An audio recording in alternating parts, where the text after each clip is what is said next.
Hello and welcome to Buninyong. It's the Mars Cycling Australia Road National Championships and there's one day of racing to go. It's the battle for the green and gold jersey for the elite men and the elite women.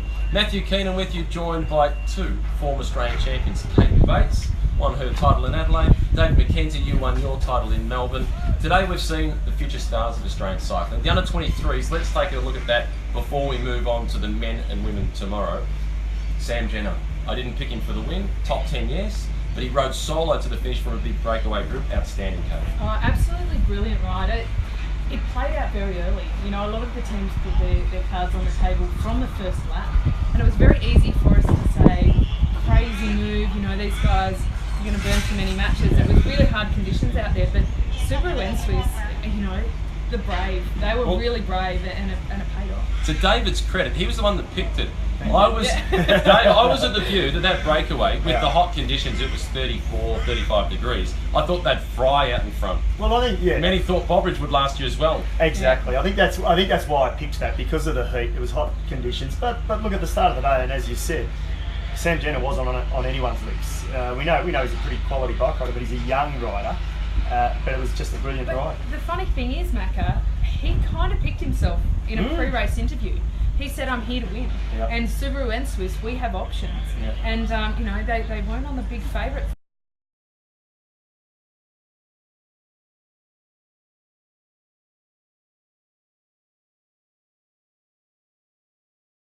By Alex Porter, because he was in that original breakaway, was caught by all the big favourites, stuck with them on the final lap, and he won the sprint for second. This is the guy that won the Criterion, was fourth in the individual time trial, and he's got a silver medal in the road race, Macca. What a ride. Yeah, and to say that sprinters can't get around on this course, sometimes you've just got to hang tough, and did he do that? He hung tough, and he made it. I think he made a slight mention of that as well. He said that the speed that the likes of Lucas Hamilton were going up the climb was phenomenal, and he said, if I can hang on to these guys, I'm in with a chance of a medal. And he did just that. He was pumped. He was. Lucas Hamilton, he got third place. He was the silver medalist last year. He was the big favourite today. He was really heavily marked. He got within 25 seconds at 4 laps to go of Sam Jenner, but then they let him go again, and everybody was watching him. He was class on the podium when he said, I'm proud to be on the podium in third place. I thought he'd be disappointed. I'm sure he probably is a little privately. We'll be talking about him for a long time to come. Tomorrow, 8 o'clock start for the elite women. Can Amanda Spratt with number 3, Kate? Yeah, she can. I mean, she's...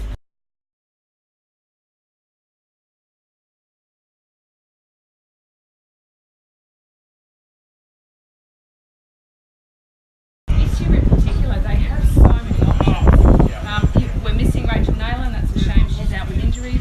She's a big name, but Peter Mullins, Shannon Malsey. I mean, there's a lot of contenders out there. Who do you think should be the number 1 from Orica Scott?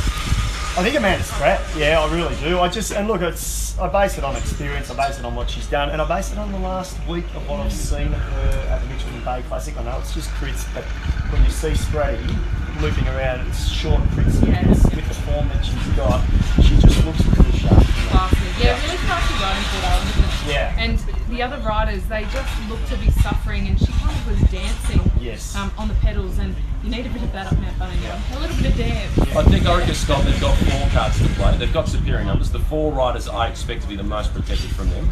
Amanda Spratt, as a defending champion. Gracie Elvin's won it twice. Katrin Garfoot is the strongest here. Her performance in the time trial, she was head and shoulders above the rest. And Jessica Allen. As for who can beat those 4, Peter Mullins has done it in the past, outnumbered, she's beaten them. And Shannon Malsey, the local favourite, I think she can get on the podium. Win? Not sure. She can get on the podium, she was 3rd in the Criterion. Well, the thing is, Orica Scott have the numbers, but if it comes into a breakaway where it's Shannon Malsey and Peter Mullins and one Orica Scott rider, they're all equal. And then perennial favourite, Tiffany Cromwell. Yes, absolutely. And look, and again, I've talked about the weather more in the last 4 days than I have all year, or all last 12 months. The weather equalises it a little bit. So it takes that bit of an advantage away from the Orica Scott girls having the numbers. Because in the hot weather, they have to all be on good form, good legs. We know that anyway, but it adds another layer. And I just think it drops their advantage ever so Well, slightly. they start pretty early, so 8 a.m.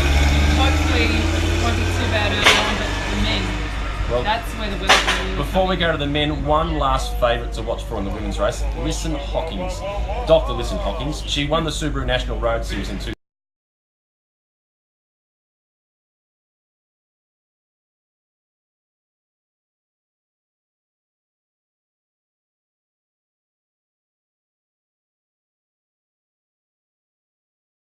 other 6 very quality riders. But they need to be smart like anybody else. The last couple of years we've spoken about Caleb Ewan, and I remember last year everybody was really hesitant. Can he go the distance? Is he still too fresh? We've seen a lot in the last 12 months. It says yes, he can. He was second 2 years ago, the 100 hours. And look, with those less numbers of Orica Scott in the guys, I think it actually helps them, believe it or not, because they won't rely on racing from behind, or they won't make that decision to race from behind and come from behind. So they'll actually race on the front foot. They'll go on the attack. They'll put riders in the breakaway, in the early breakaway. Like Luke Durbridge. They have to put the right rider in the breakaway. They have to get the right riders in the breakaway. Durbridge is one of them, obviously. Yeah. Caleb gets in the breakaway. Who's going to work with him? It's going to be a really interesting affair. As for the big challenges, Cam Meyer, you can't scratch him out. I mean, I think both my boys. Travis Meyer. This is Travis Meyer's last race. He moves on to be the finance detective, a mortgage broker, as of Monday. He won here in 2010. He is motivated through the roof motivation. And they're so classy, the Myers. Cam Meyer was here earlier weighing his bike. Yeah, that just shows. To make sure it was heavy enough.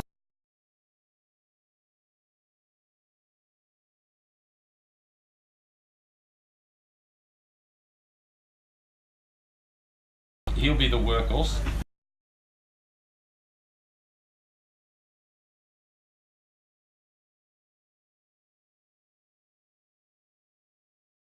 Up a big mountain. Yeah. He'd have to go solo though on this course. Well, and we've had 2 riders step up from under 23s. Miles Scottson, he's riding solo with BMC, and Chris Hamilton.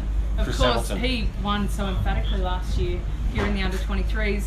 Miles was also on the podium. These guys, they know this course. And Dimension Data have got 3 riders. They've got Nathan Huss, who's been top 5 here in the past.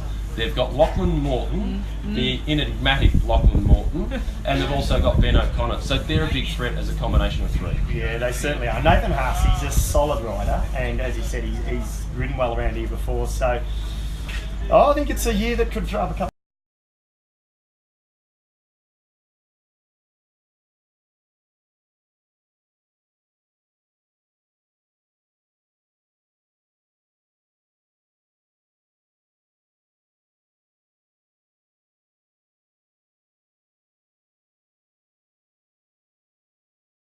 And I'm a fan of Luke Durbridge, a big fan. But